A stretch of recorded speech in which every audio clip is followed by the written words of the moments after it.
Okay sir. Hyderabad book fire చివరి రోజుల్లో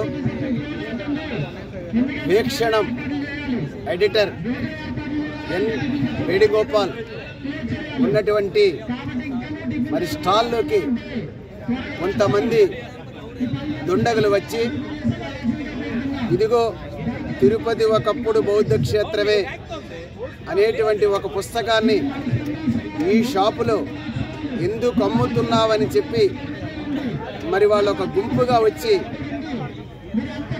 వాళ్ళ మీద దాడి చేయటం అనేటువంటిది పీడీఎఫ్ పక్షాన తీవ్రంగా ఖండిస్తూ ఉన్నాం. ఈ దేశంలో రాజ్యాంగ పరిపాలన నడుస్తుందా లేదా?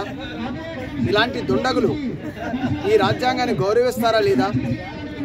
ఎప్పుడో ఎవరో రాశారు ఆ పుస్తకాన్ని, దాన్ని అనువాదం చేసిన పుస్తకాన్ని అక్కడ అమ్ముతున్నారు.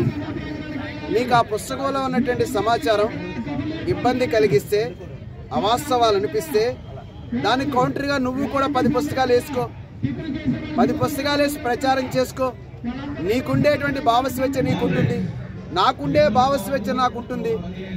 మరి హైదరాబాద్ బుక్ ఫైర్ అనేక స్టాళ్లలో ఆ పుస్తకాన్ని అమ్ముతుంటే మరి ఒక టార్గెట్గా వేణుగోపాల్ మీదకి వచ్చి ఆ రకమైనటువంటి పద్ధతిలో ఒక పత్రిక ఎడిటర్ అతను, ఒక మేధావతను, ఒక అనేక విషయాల మీద విశ్లేషణ చేస్తున్నటువంటి వ్యక్తి, మరి ఆయన మీద ఆ రకమైనటువంటి దాడి ఉద్దేశం ఏమిటనేది చెప్పదలిచింది. మరి ఇప్పటికైనా వాడిని అరెస్ట్ చేశారో లేదో తెలీదు. అరెస్ట్ చేయాల్సిన పరిస్థితి ఉంది.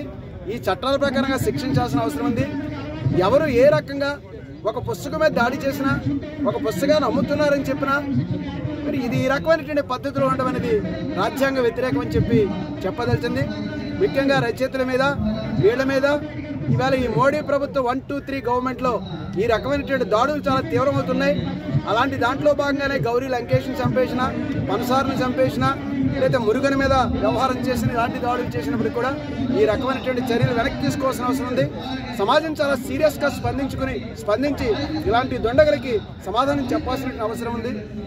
100 పువ్వులు పోయినాయి, 1000 ఆలోచనలు వికసించినాయి అనేటువంటి ఒక సూక్తి ఏదైతే ఉందో, ఎవరి భావాలైనా వాళ్ళ పద్ధతుల్లో ఉపన్యాసాల్లోనూ, రచనల్లోనూ, పుస్తకాల్లోనూ చెప్పుకునేటువంటి అవకాశం ఉంది.